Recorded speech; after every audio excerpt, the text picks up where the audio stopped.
교회에서 정치 얘기를 해도 되는 것인가? 이제 이것에 대해서 의문을 가지는 분들도 아마 많이 계실 건데요. 교회에서 정치를 말하는 건 굉장히 조심스럽죠. 신중하고 또 조심해야 되는 건 명백한 사실입니다.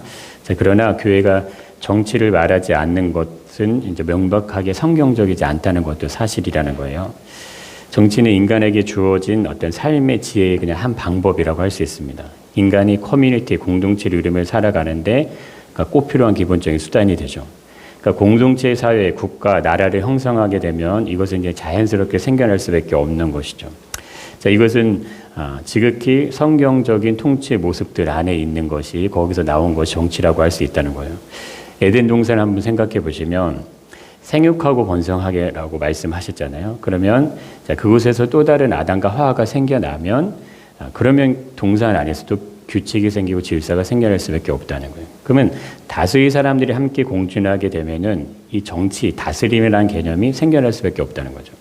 아브라함이 살았던 시대에도 나라들이 이름에 막 나온다는 거예요. 전쟁도 나오고 민족도 나오고 이게 다 정치적인 얘기가 들어가 있다는 겁니다. 요셉이 어디에서 총리가 돼요? 애굽이라는 나라. 그렇죠?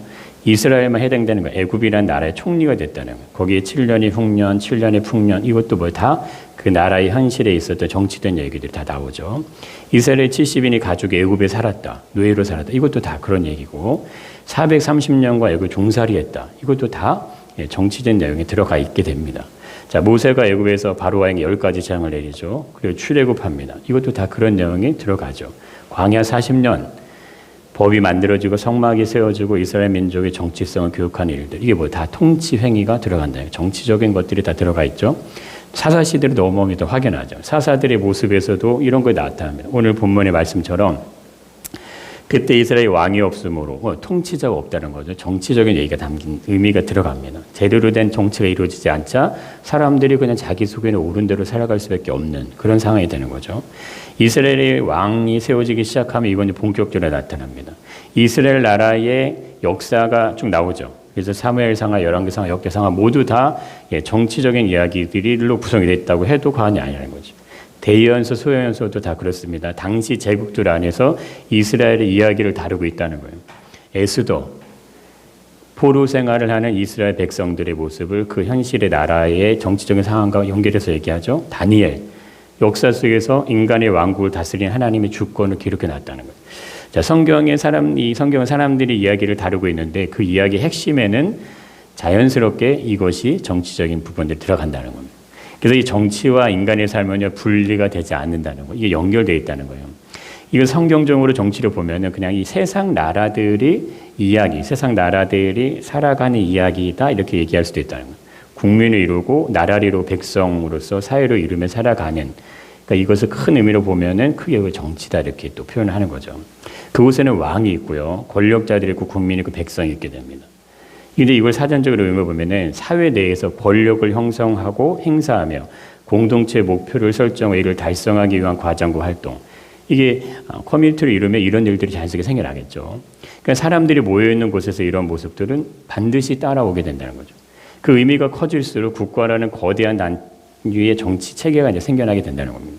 그러니까 힘이 모아지면 권력이 생기고 권력이 강해지면 나라가 생기는데 나라를 유지하려면 이것들이 반드시 필요한 것이죠. 그러니까 세상의 권력의 힘은 왕에게 있다고 할 수 있죠. 왕이 통치에 절대적 힘이 있게 됩니다. 그러니까 이 왕이 힘을 잃어버리면은 왕 위에서 내려오던가 나라가 멸망하던가 하게 되는 거예요. 그러니까 이 힘을 얻는 자가 다시 왕이 올라가죠. 그래서 세계사는 힘 있는 자의 반란과 같다는 거예요. 힘이 있는 자가 다시 반란을 일으켜서 왕의 자리에 올라가는 거죠. 그러니까 누가 왕이 되냐에 대한 싸움이 지금 이 과거의 역사 속의 세계사의 싸움이었다는 거예요. 지금도 물론 이것은 동일하게 흘러가고 있습니다. 힘이 있고 능력이 있는 왕이 시대를 지배하고 제국을 다스리고 이게 이제 세계사의 역사죠. 그렇다면 성경에 나타나는 정치적인 이야기는 어떤 의미가 있을까? 구약의 성경의 모든 내용의 중심에 누가 있냐면 이스라엘의 나라가 존재하죠. 거긴 백성이 있습니다. 이스라엘 백성들. 나라가 세워지는 왕이 세워져야 돼요. 왜냐하면 모든 나라들이 다 왕이 있고 절대 권력자가 있기 때문에 왕이 통치가 생겨납니다. 그럼 법이 제정되고 국민이 살아갈 수 있는 땅이 필요하다 이거예요. 이것이 출애굽 이후로 그려진 내용들이죠. 그러나 세상의 정치와 성경에서 나타나는 정치 내용은 분명한 차별성이 있어요. 전혀 같지 않다는 의미가 포함된다는 거예요.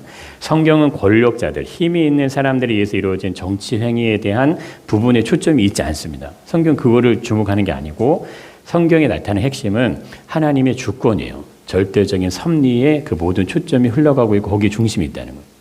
그러니까 이스라엘은요, 사람에 의해서 세워진 나라가 아니잖아요. 하나님의 절대 주권으로 세워진 나라입니다.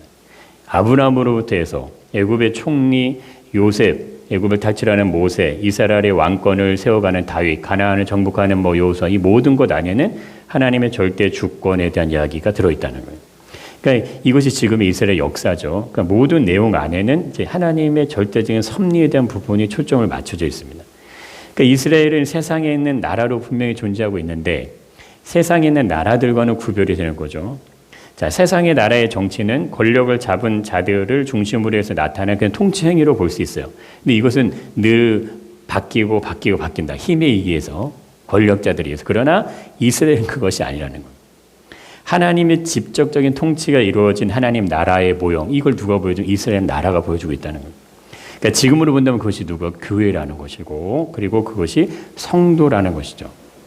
그러면 교회와 성도의 진짜 왕은 누굽니까? 하나님 나라의 왕으로 오신 예수 그리스도가 진짜 왕이죠. 그러니까 우리의 진짜 왕이 누구인지 우리는 확연히 알고 있다는 거예요. 자, 그렇다면 이스라엘을 세상의 나라로 존재하게 하신 이유가 뭘까요? 이 땅에 우리가 교회가 세워지고 우리가 성도가 존재하게 하신 이유가 뭐냐 이거죠. 분명 성도의 삶은요, 이 나라에 속해져 있고요. 어느 나라든 자신의 삶에 속해져 있다는 거예요. 자, 그러나 이들을 세상에 있게 하신 이유가 하나님의 직접적인 통치, 이것이 무엇인지를 확인시켜 주기 위해서 넣어놓으셨다는 거예요. 있게 하셨다는 거예요. 그러니까 모델이 되는 나라로 구별하여 세웠다고 할 수 있다는 겁니다. 세상의 모든 나라들도 이스라엘과 같이 하나님의 통치를 받아야 된다. 이 메시지를 주신다 이겁니다. 교회를 통해서 세상의 모든 나라들은 이렇게 교회들처럼 하나님을 예배해야 된다. 복음을 듣고 예수 그리스도 왕 되시면 앞에 나와야 된다. 이것을 알려주시기 위해서 이 땅에 교회가 존재하고 성도가 존재하게 하신다는 거죠. 그리스도인들이 세상의 정치를 말하고 생각하고 관심을 가져야 하는 것, 그래서 지극히 당연합니다. 왜 그럴까 했을 때 첫째는 인간이 삶의 커뮤니티를 이루고 살아가면요, 정치와는 분리될 수 없고 분리돼 살아갈 수도 없다는 거예요. 둘째는 세상 속에서 진정한 왕이 누구임을 선포를 해야 되는 겁니다. 그런데 우리가 교회 안에서만 있으면 이게 안 되잖아요. 우리가 어느 곳을 나가서 그걸 전하는 건 세상에 있는 사람들이 전하게 되잖아요. 그 정치적인 어떤 이 삶의 커뮤니티 이루는 그들에게 진정한 왕은 예수 그리스도야. 이걸 우리가 선포하고 전하는 거죠. 세상으로 하여금 예수님께 나올 수 있도록, 진짜 왕에 나올 수 있도록 만들어내는 거죠. 자, 그리스도인의 삶은요, 하나님과 분리될 수 없고 분리 살아갈 수도 없어요. 그런데 우리들이 어디 사는 세상의 나라에 살아가고 있다는 거예요. 그러면 이 나라가 움직여진 정치의 모습 속에서 뭐를 선포해도 하나님의 주권을 선포하고 하나님의 섭리를 선포하는 사람, 그들이 그리스도인들이라는 거죠. 그 그리스도인들의 정치적인 입장은 세상의 정치 노선을 선택하는 것이 아닙니다. 이게 좌냐 우냐 그것이 아니라는 거예요. 세상의 모든 사람들은 극한으로 지금 대립을 하잖아요. 그러니까 이쪽 얘기를 듣고 이쪽 얘기를 들으면 서로 맞는 게 없어요. 너무 다른 얘기들을 하고 있다는 거예요. 근데 그리스도, 예수를 믿는 사람들의 정치적 입장은요, 이 세상의 논리적인 정치의 노선을 선택하는 것이 아니라는 거예요. 우리의 기준은요, 하나님의 절대 주권에 있다는 거예요. 이 섭리를 통해서 어느 쪽 얘기가 하나님의 절대 주권과 섭리와 맞냐, 이것을 우리가 분별해야 된다는 거예요. 그것을 바라보고 가야 된다는 겁니다. 그것이 성경적인 관점이라는 거죠.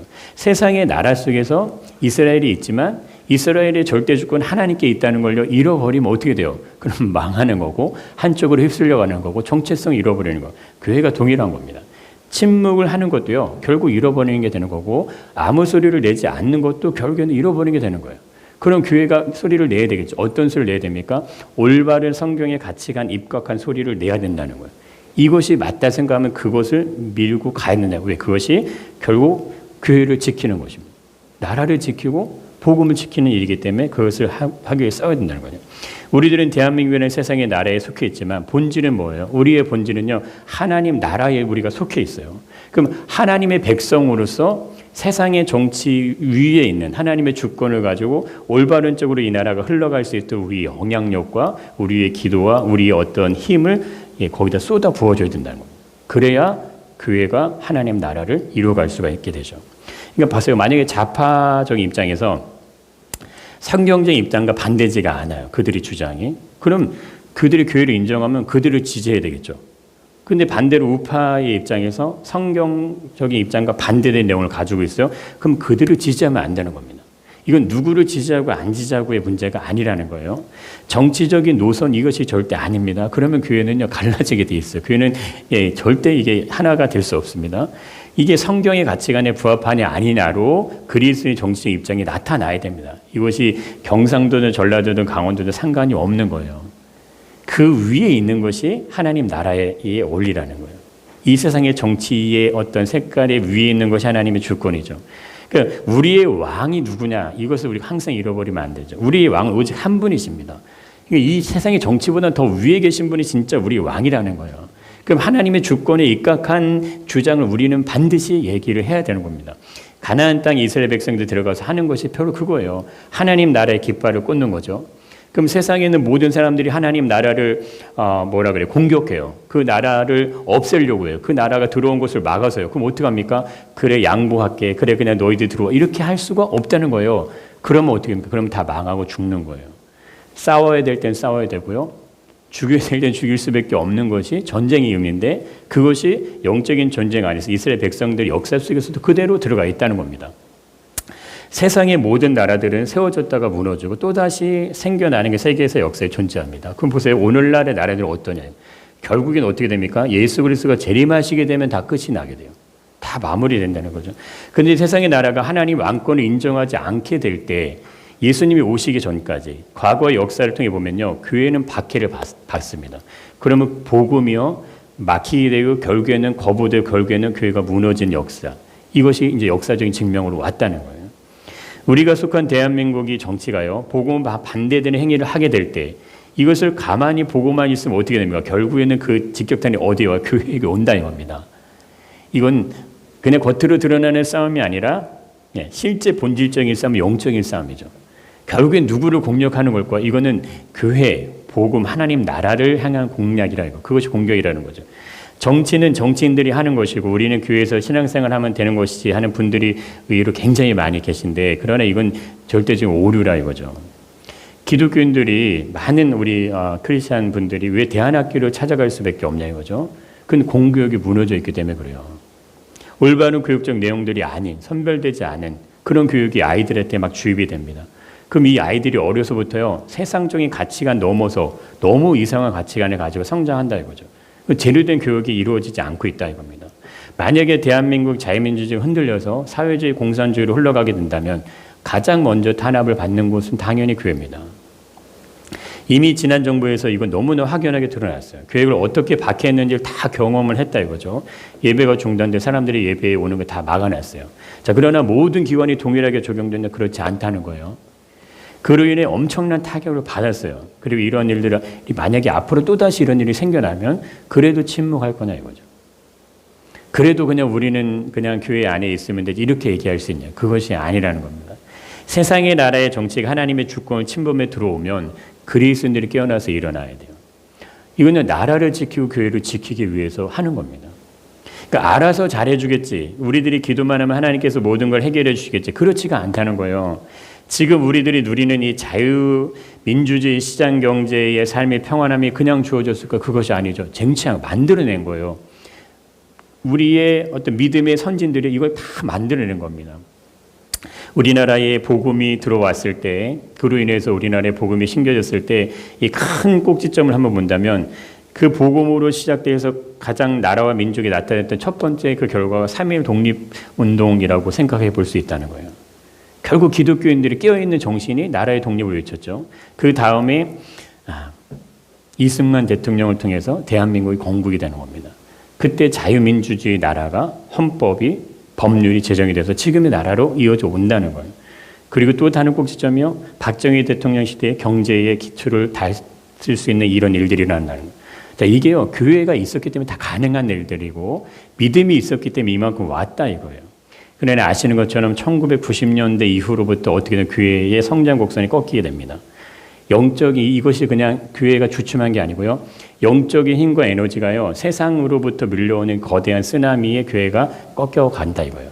그 꺾여가는 기점부터 쭉쭉쭉쭉쭉 내려와서 결국 지금의 이 사태까지 이르게 됐습니다.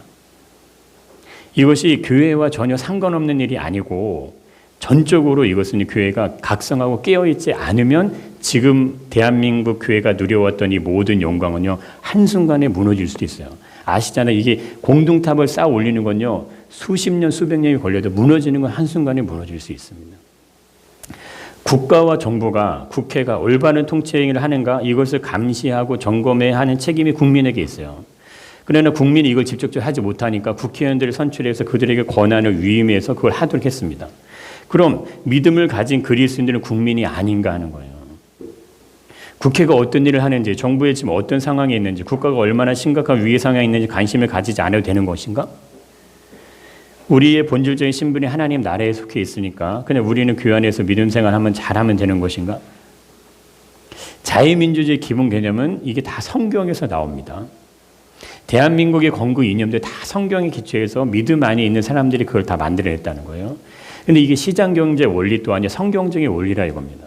자유민주주의 국가에 살아가고 있기에 우리가 교회를 세울 수 있었고 복음을 전할 수 있었고 세계에 가장 많은 선교사를 보낼 수 있는 그 나라로 부강하게 우리나라가 세워질 수 있어요. 이건 놀라운 정말 하나님의 축복이죠. 근데 이 나라의 국민이라면요, 이것을요 지켜야 될 의무가 다 있다는 거예요. 그리스도인들은 더 강력하게 이걸 지켜내야 됩니다. 왜냐하면 이것이 성경의 가치관 기준으로 세워진 나라이기 때문에 이 나라 속에서 하나님의 교회가 세워졌기 때문에 그걸 지켜야 된다는 거예요. 그럼 한번 지금 일어나는 모든 사태를 한번 보세요. 지금까지 대한민국이 건국된 이후로 지금까지 교회가 박해를 받아서 복음 활동을 못하고 교회가 뭐 이렇게 못한 경우들이 있었나요? 그렇지 않았죠. 우리가 경제 활동하고 삶을 사는데 막 제약이 있고 막 규제가 있어갖고 사람들이 막 핍박하고 사람들이 막 잡아 가두고 막 이런 막 불합리한 일들이 있었나요? 물론 뭐 군사 정부 시절에 그런 일이 있었지만 그것이 아니라 이거예요. 자, 그러나 이제 이 중요한 기로에서 어떻게 방향이 꺾이냐에 따라서 완전히 다른 세상이 펼쳐질 수도 있다는 거죠. 사회주의, 공산주의가 성경적이라고 말하는 분들도 계세요. 하지만 인간은 절대적으로 선하지 않습니다. 인간이 통치하는 사회에서 사회주의, 공산주의는 그냥 또 다른 세상의 악으로 존재할 수밖에 없다는 걸 확인시켜준 그게 북한이에요. 그게 중국 공산주의라 이거예요. 그걸 우리는 보고 있어요. 알고 있다는 거예요. 북한의 국민들에게 자유와 평등이 있냐 이거예요. 그들에겐 자유와 평등이 없습니다. 우리 다니엘 기도를 통해서도 이 하시는 분들 얘기하잖아요. 그들에겐 신앙의 자유가 없어요. 표현의 자유도 없어요.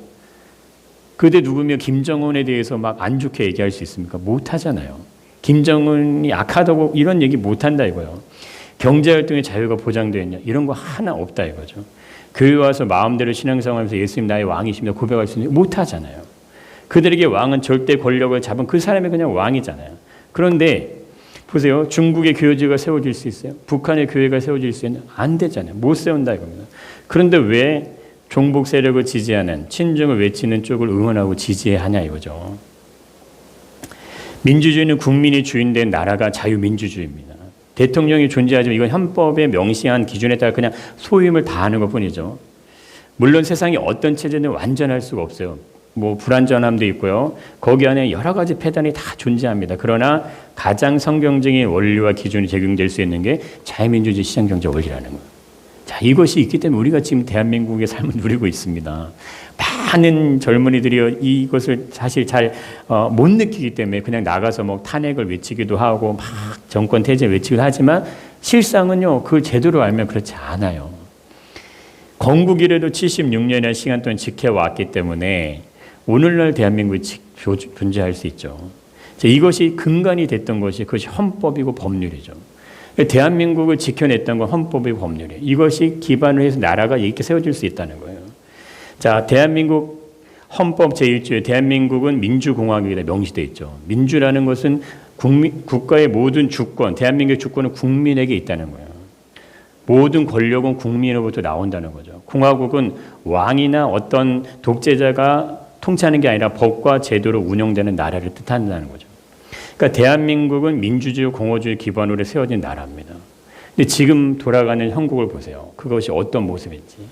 지극히 성경적인 가치관으로 세워진 나라라는 거죠. 그렇다면 국민의 주인된 나라에서 그리스도인들은 무엇을 해야 될까요?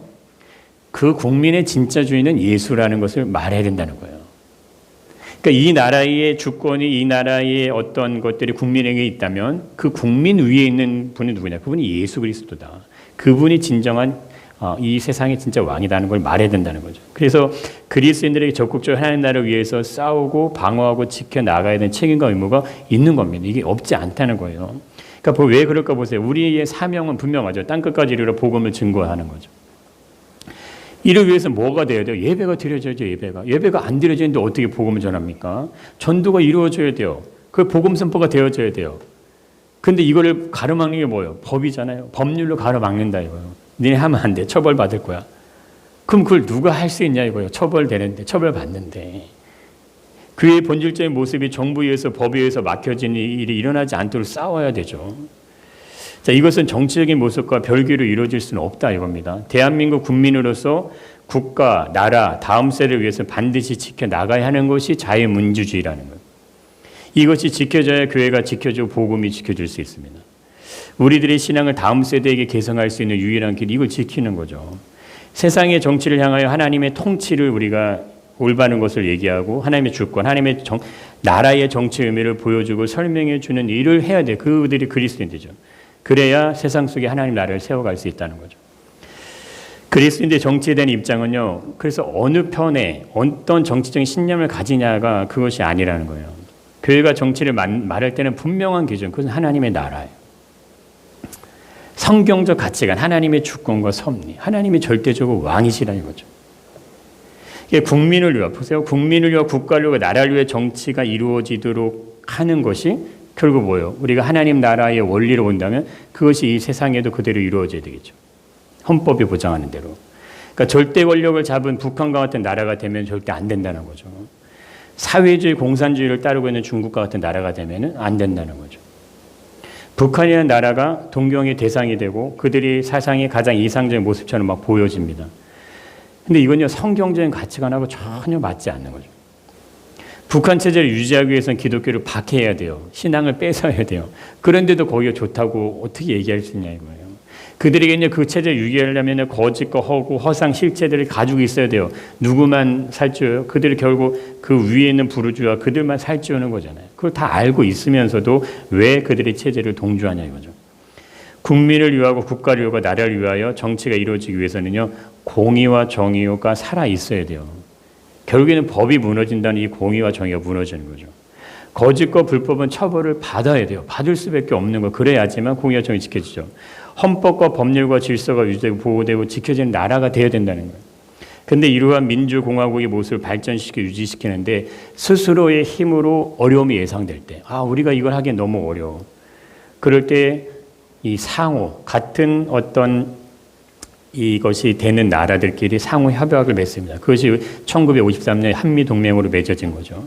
그래서 우리나라의 주한미군이 주둔하고 있습니다. 자, 만약에 이 한미동맹이 없다면 어떻게 되었을까요? 지금의 대한민국은 없습니다. 경제 대국은요 절대 성장할 수가 없어요. 왜?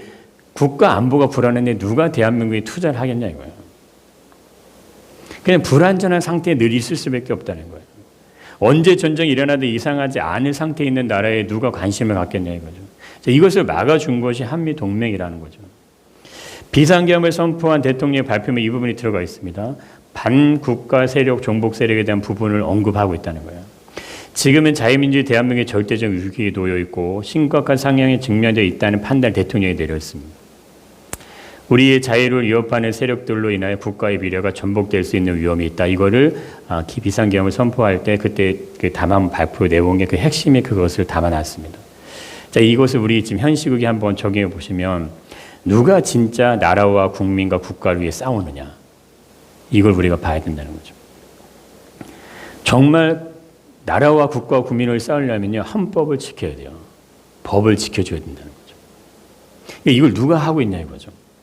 거짓된 사람이 누구이고 참된 사람이 누구냐, 누가 진실이고 누가 참이냐 이걸 우리가 보고 그를 분별해야 된다는 겁니다. 세상의 권력을 가진 자가 하나님을 부정하면 교회는 그 왕을 대적을 해야 돼요. 대적을 하는 게 맞는 겁니다. 세상의 왕이 하나님을 인정하면 교회는 그 왕을 전적으로 지원하고 기도를 해야 돼요.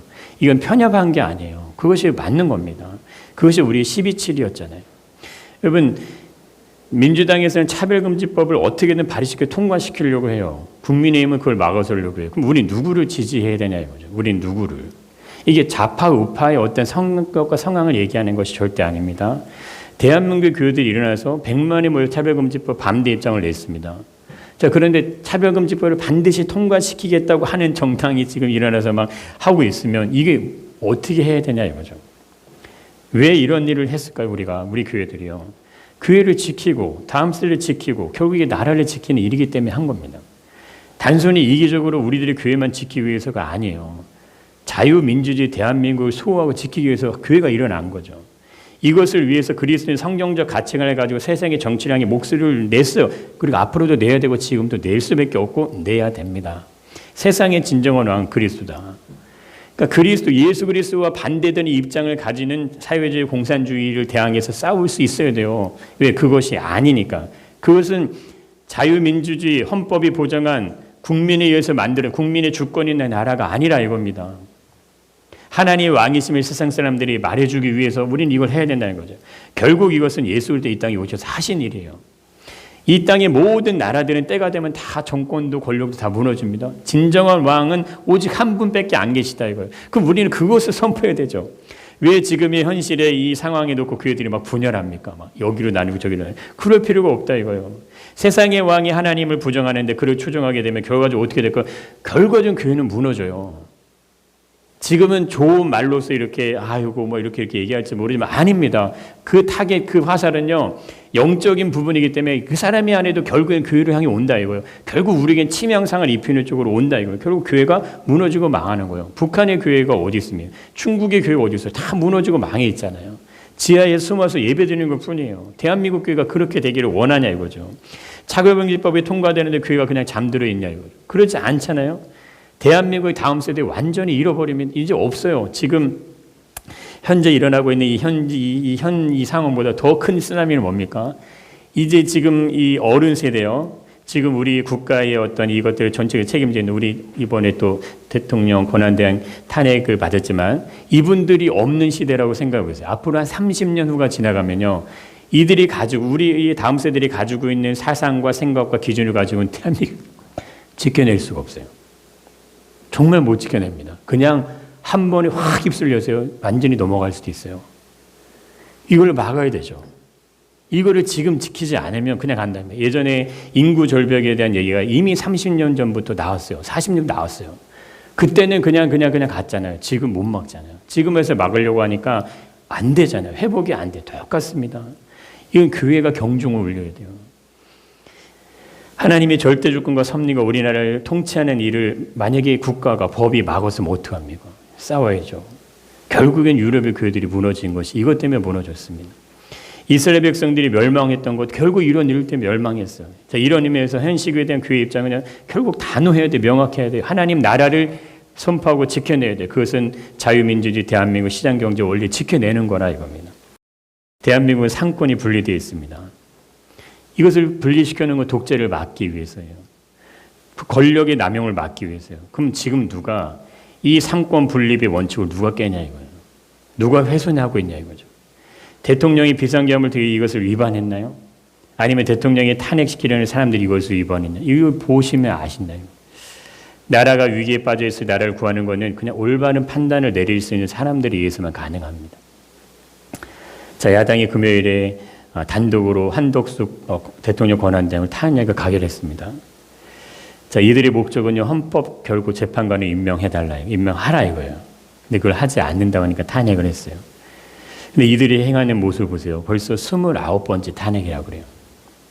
아무리 잘못한 것이 많이 있더라도 국가가 국가행정을 마비시킬 정도의 탄핵을 남발하는 야당의 모습에 대해서 이게 분노하지 않은 것이 정상적인가 하는 거죠. 이에 대해 국민들이 분노하지 않을 수 없어요. 그러나 방송과 언론, 신문들이 이 부분에 대해서요. 침묵한다 이거예요. 이거 잘못됐다. 이렇게 가면 안 돼. 그런 얘기 하지 않는다. 자, 이 부분에 국무총리가 26일에 이 탄핵이 발의되기 전에 담화문을 발표했습니다. 그러면서 이런 얘기를 하셨어요. 오로지 국민만 바라보고 헌법과 법률에 따라서 나라 전체의 미래를 위해 모든 사안을 판단할 방침입니다. 이게 틀렸나요? 정확하게 맞습니다. 오로지 국민 그저 맞죠? 헌법과 법률이 기준이 되는 거고, 그리고 미래를 생각해야 돼요. 그리고 정확하게 판단을 내려야 되는 거죠. 근데 민주당이 단독으로 올린 헌법재판관을 임명하지 않겠다는 이 발언의 취지가 나오니까 그 이후로 바로 탄핵을 진행시킵니다. 근데 국민의힘이 이런 얘기를 했어요. 단 여야 합의에 의한 헌법재판관을 임명하면 즉시 승인하겠다. 내가 고집 부리는 게 아니라 이거. 법률이 지정한 대로 하면은 승인하겠다 이거. 자, 그러면 어떡합니까? 여당의 입장에서는요. 야당의 입장에서는 합의하면 돼요. 합의해서 헌법재판관을 임명하면 돼요. 근데 그렇게 하지 않고 단독으로 처리하는 거죠.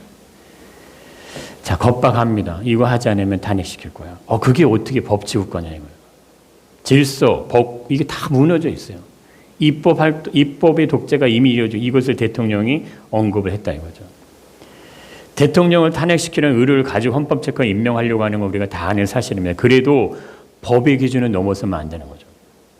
헌법이 법률이 지정한 기준을 넘어서서 그걸 남용하는 건 권력의 남용이죠. 이것이 내란인 거죠. 여야가 합의가 있으면 되는 겁니다. 총리가 이런 얘기를 했습니다. 여야 합의가 반드시 필요한 이유, 그걸 설명했어요. 법리 해석이 엇갈린다 이거죠. 분열과 갈등이 지금 극심하다 이거예요. 시간을 들여서 사법적 판단을 내릴 여유도 없어요. 이 세 가지를 딱 얘기했습니다. 그러면 어떻게 되냐? 국민의 대표인 여야가 합의를 해야 된다 이거예요. 그것이 민주적이다 이거예요. 그래야 정당성을 확보할 수 있습니다. 국민을 통합에 이끌어낼 수 있습니다. 이것이 우리가 가진 마지막 무기입니다. 이 얘기를 했어요. 근데 이 얘기를 누가 무시합니까? 야당이, 민주당이 강글이 다 무시했다 이겁니다. 단독으로 26일 날 국회에 발의를 했어요. 자, 근데 이에 대해서요, 최상무 경제부총리가 동일하게 나와서 담화문을 발표합니다. 대통령 권한대행의 탄핵을 막아달라. 국회에 정식으로 호소하는 거예요. 지금 국가가 비상적인 상황 속에 살아오는 판을 걷고 있고 우리 경제 민생의 권한대행이란 정치적 불확실성을 감당할 수 없습니다. 이렇게 얘기했어요. 자, 보세요. 이거는 대통령인 한 사람이 비상계엄을 통해서 탄핵이 됐습니다. 자, 그 부분에 대해서는 탄핵이 된 걸로 우선 넘어가고, 그러면 무엇을 생각해? 그 다음엔 국민과 국가와 안보를 생각해야 되죠.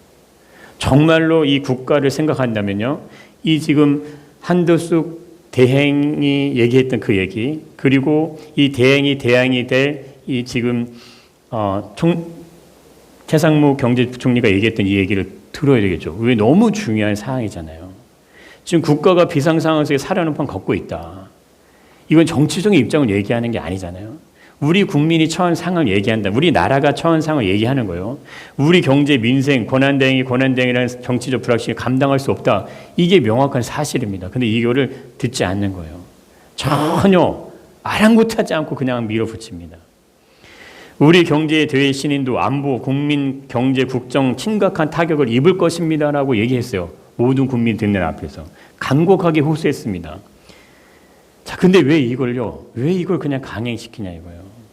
국가와 국민, 경제, 민생 이거를 안보를 생각해야 된다고 얘기했는데 왜 이거를 통과시켜서 탄핵을 결정하냐 이거죠. 29번의 탄핵을 남발한 이 정당, 이들이 하는 것이 이것이 민주주의냐 이거죠. 누가 진정한 국민을 위해 나라를 위한 정치를 하고 있는가, 이거를 보셔야 된다는 겁니다.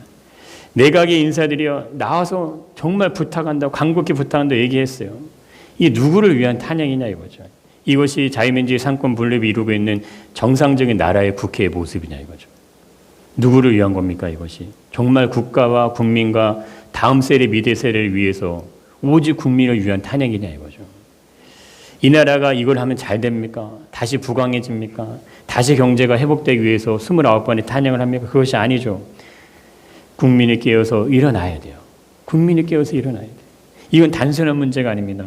자신들의 말을 듣지 않는 이유를 탄핵할 것이라고 겁박을 해 대놓고 걱고합니다. 이게 어떻게 정당한 정당의 국회냐 이거죠. 이것이야말로 족제라고 할 수 있다는 거죠. 헌법과 법률을 무시하며 일방적으로 행하는 그냥 힘의 어떤 싸움, 깡패 같은 일이 벌어지고 있다는 거예요.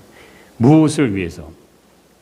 정권이 바뀌고 대통령이 바뀌고 나라 경제가 그러면 살아나냐 이거예요. 문제가 다 해결되냐 이거예요. 지금의 대한민국 자유민주주의 공화국인데, 그런데 왜 이런 엄청난 이 혼란들이 계속해서 지금 이 나라 안에 있냐? 대통령 계엄을 잘못했기 때문이냐? 그것이 아닙니다. 이 지금의 본질적인 이 모든 현상들이 일어나는 건요, 자유민주주의 근간이 흔들리기 때문에 그렇습니다. 이게 76년간 이어온 자유민주주의 대한민국의 뿌리째 흔들리는 거예요. 그래서 지금 이 사단이 난 겁니다. 자유민주주의 근간인 헌법과 법률을 위협하는 행위가 내란이죠. 대통령이 헌법에 규정한 법률을 위반해서 비상계엄을 선포했다면 내란이 될 수 있습니다. 그러나 이것이 내란이 될 수 없다는 걸 누구는 알아요? 이재명 대표는 알아요.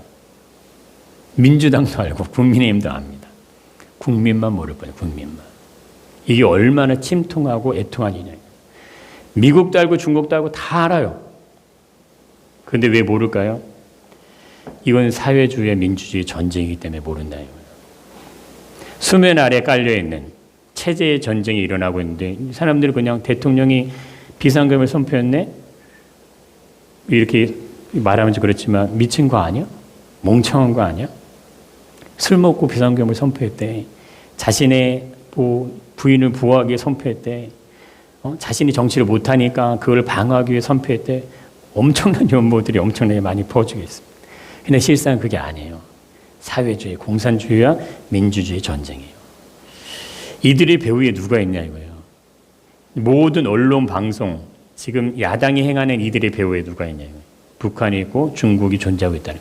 그걸 대통령이 담화문을 통해서 언급을 한 겁니다. 지금 대한민국이 무너져도 이상하지 않을 정도로 풍잔등화의 위기에 있다 이거예요. 마지막 순간 대통령이 처음에 서두에 어떤 표현을 쓰냐면요. 피를 토하는 심정으로 담화를 발표한다. 이렇게 먼저 얘기해요.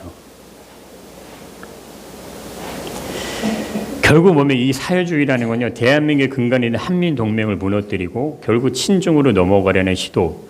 이게 이루어지면 이거 이미 지난 정부부터 다 시행이 됐어요. 야당은 간첩법 반대합니다. 간첩법이라는 것은 북한에게만 적용되는. 중국이 만약에 간첩 활동을 하면요. 법으로 제재할 수 없다. 이걸 누가 막아요? 야당이 막아요. 왜 막습니까? 마약 수수에 책됐던 특활비 이거 영원으로 만들어버렸어요. 이거 언제부터 했냐면 지난 정부부터 했어요. 지난 정부부터 마약 수사를 막았어요. 하지 못하게 했어요. 그래서 마약이 창고라고 합니다. 계속 뉴스에 나왔죠. 그건요, 이제 수면 아래 뉴스에 나왔다는 얘기는 이미 수면 안에 엄청나게 깔려 있다는 거예요. 이걸 왜 안 막아요? 이걸 왜 안 막아요? 그 마약에 대한 모든 것들이 다 연결돼 있죠. 권력의 힘과 이 마약의 모든 게 다 중국에서 들어온다 그래요. 이 모든 게 다 연결돼 있다는 거예요. 이거 영어로 만들어요. 마약 천국으로 만들자. 대통령 권한대행 거부권 행사했던 법안들 중에서 양곡법, 국회정원법이 있습니다. 기독교를 무너뜨리려고 하는 것이 차별금지법이라고 우리는 생각할 수 있잖아요. 양곡법은요, 대한민국의 농업을 무너뜨리게 됩니다. 쌀 생산이 이루어지면요, 이게 쌀 생산 어떤 일정량 이상의 생산에 국가가 전면 매수해요, 전면. 돈을 주고 다 산다 이거예요. 그러면 농민들이 좋을까요? 그렇지 않다는 겁니다. 시장 경제 원리 안에 누가 들어오면 정부가 개입하겠다 이거예요. 그럼 사람들이 다 농사를 뭘로 짓까? 쌀로 짓겠죠. 쌀을 다 사주니까. 그러면 처음에는 쌀을 농사를 짓습니다. 사줍니다. 그러면 다른 농업의 생태환경이 어떻게 될까요? 다 무너지게 된다 이거예요. 경쟁이 있어야 돼 반드시. 그건 나쁜 게 아닙니다. 그런데 보세요. 이 쌀이 넘쳐나면 그 쌀을 갖다 어떻게 할 거예요? 이 쌀을 매수하려면 그 돈은 어디서 나오냐 이거예요. 그걸 갖고 무엇을 하기 위해서 그걸 하냐 이거죠. 국회증인법은요. 모든 기업인들이 두려워하는 법이에요. 이 뉴스에 계속 나와요. 국회 출석에서 증언할 때 국회가 요구하면 모든 정보를 다 오픈해야 됩니다. 비밀이 없어요. 1급 비밀 다 오픈해야 돼요. 누구를 위해서, 무엇을 위해서 이 법을 통과시키냐 이거예요. 이 법이 어디 있어요? 중국에 그대로 적용되고 있어요. 그 법을 그냥 그대로 따온 거예요. 그것이 양국법이고 국회증언법이에요. 그걸 지금 시도한다 이거예요. 대한민국 교회를 무너뜨린 차별금지 반드시 통과됩니다. 이 만약에 지금의 상을 못 막으면 차별금지가 그냥 통과되는 거예요. 12.7을 했는데 왜 이것을 깨어있지 않냐 이거죠.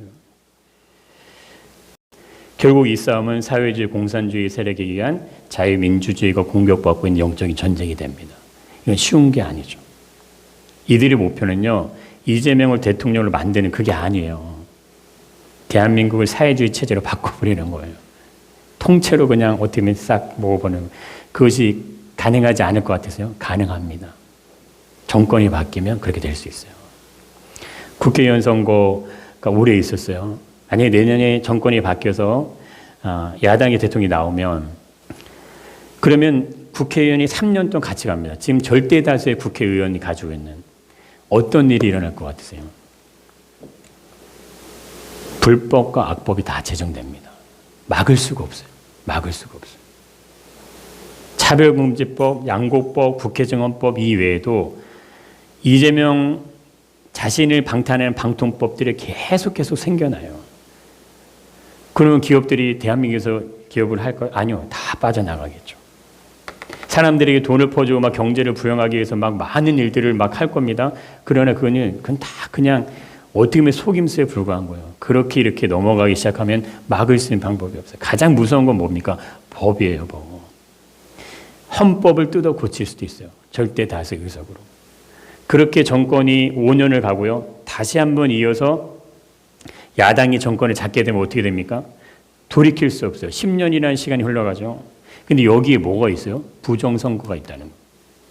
대한민국 국민들이요, 그것을 깨어서 막으려고 해도 선거가 부정을 일어나면 막아지지가 않아요.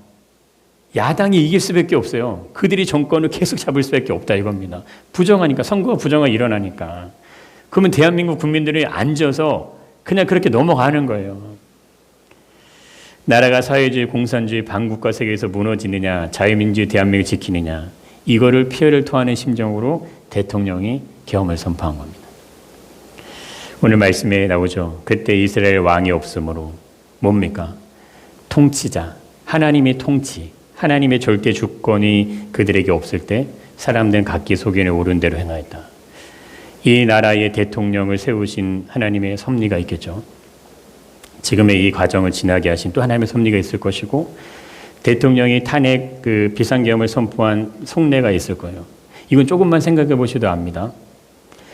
어떠한 이유가 돼서 비상계엄을 선포하더라도요, 자신의 목숨을 건 거예요. 자신의 생명을 걸고, 자칫하면 자신이 모든 게 다 끝날 수 있어요. 그거를 거기다 건 거죠. 바보가 아닌 이상 누가 그렇게 하냐 이거예요. 지금 정부, 정권이, 국회의원들의 모습을 보세요. 대통령만한 인물이 아무도 보이지가 않아요. 오로지 국민을 위해서, 국가를 위해서 가겠다. 그 얘기를 누가 했냐면 대통령 권한대행도 그 얘기를 다 하시더라고요. 누가 진짜 국민을 위하여 국가를 위해서 자신의 목숨을 바치는지를 보셔야 된다는 거예요. 수없이 많은 뉴스들이 막 터져 나옵니다. 무엇이 옳고 그른지가 분별이 안 될 정도로. 지금 민주당이 권한대행을 탄핵한 다음에 바로 위에서 어떤 뉴스가 나왔냐면, 대통령이 잡아서 죽이려고 했다. 2차, 3차 다시 계엄을 선포하면 되니까 이렇게 했다. 이런 뉴스 갑자기 또 터져 나왔어요. 그리고 계속 그런 뉴스들을 흘려보내고 있습니다. 무엇이 맞고 틀리고 이건요, 시간이 지나면 다 확인됩니다. 시간이 지나면. 이전에 박근혜 대통령 시절에 탄핵을 시킬 때요, 많은 유언보들이 많았어요. 결국에는 법원에서 다 무혐의 처분을 받았어요. 12가지. 머리를 하고 있었느니, 어디를 갔느니, 막 그런 게 엄청 많았잖아요. 다 무혐의 받았다 이거예요. 지금 대통령이 하는 이 모든 이것에 대한 부분 보세요. 대통령이 피를 토하는 심정으로 얘기한 그 부분의 얘기는 없어요. 종북 세력, 대한민국이 지금 위기에, 이런 내용 없죠? 뭐만 보도합니까? 국회를 어떻게 점령하려고 했고, 군대를 어떻게 움직였고, 대통령이 어떤 것을 가지고 거기만 모든 초점이, 그것만 계속해서 연일 보도한다 이거죠. 왜 그렇게 합니까? 왜 그런 보도가 나와요? 중립이 없어요. 대통령의 편을 들지 않아도 좋다 이거예요. 왜 그렇게 계속해서 내보내냐 이거죠. 그럼 지지율을 한번 보십시오. 차별금지법을 찬성하는 사람들은 당연히 민주당을 지지하겠죠. 민주청에 해당되는 사람들은 당연히 민주당을 지지하겠죠. 종북 사회주의 체제를 선동하는 사람들은 당연히 민주정을 지지하겠죠. 그리고 언론의 보도를 듣고 있는 대부분의 국민들도 당연히 지지하겠죠. 깨어나지 않으면요, 그들의 힘은 막강한 거예요. 우리가 그냥 일반적으로 봐도 이거는 정말 대통령으로서 자질이 없네, 이걸 그냥 무너뜨려, 이렇게 우리도 동조할 수밖에 없는 그런 어떤 언론 보도들이 수없이 쏟아집니다. 그러나 우리가 이 상황을 제대로 이해할 수 있는 유일한 한 가지 근거는 뭐예요? 진짜 왕은 하나님이시다 이거죠. 교회가 지켜지고 복음이 지켜지고 이 나라 대한민국이 보호되기 위한 그 길이 뭐냐 이거예요. 그것이 우리의 정치적 입장이 되어야 되는 것이고 그것을 외칠 수 있어요. 그래서 이 땅에 왕이 없는 무법천지한 세상을 만들면 안 되고 사람이 각자 자기 소에 옳은 대로 행할 수 있도록 내버려 두면 안 되고 진리를 따라가고 하나님의 생명의 말씀을 따라가고 복음대로 살아갈 수 있는 대한민국이 세워져야 다음 세대의 비전이 있을지 믿습니다. 그날을 이루어 주시기를 하나님께 간절히 기도함으로 이 나라의 모든 시국을 위해서 우리가 일어나서 깨어나서 우리의 어떤 하나님의 어떤 백성으로서의 어떤 주권을 선포하고 나갈 수 있기를 축복합니다. 하나님, 굉장히 어려운 시대, 혼란한 시대 속에 우리가 있습니다. 우리가 누구 편을 들고 누구 편을 들지 않고가 중요한 것이 아니라 무엇이 하나님의 주권과 하나님의 섭리와 성경적 가치관과 교회와 복음을 위한 일인지를 분명히 깨닫게 하셔서 정치적 인연과 색깔 서로의 마음이 나뉘고 교회가 분열되는 일이 없이 오로지 한 목소리로 우리의 하나님 모든 것들이 하나님 나라의 초점으로 행진하게 하여 주시옵소서. 모든 걸 감사드리고 예수님 이름으로 기도드리옵나이다. 아멘.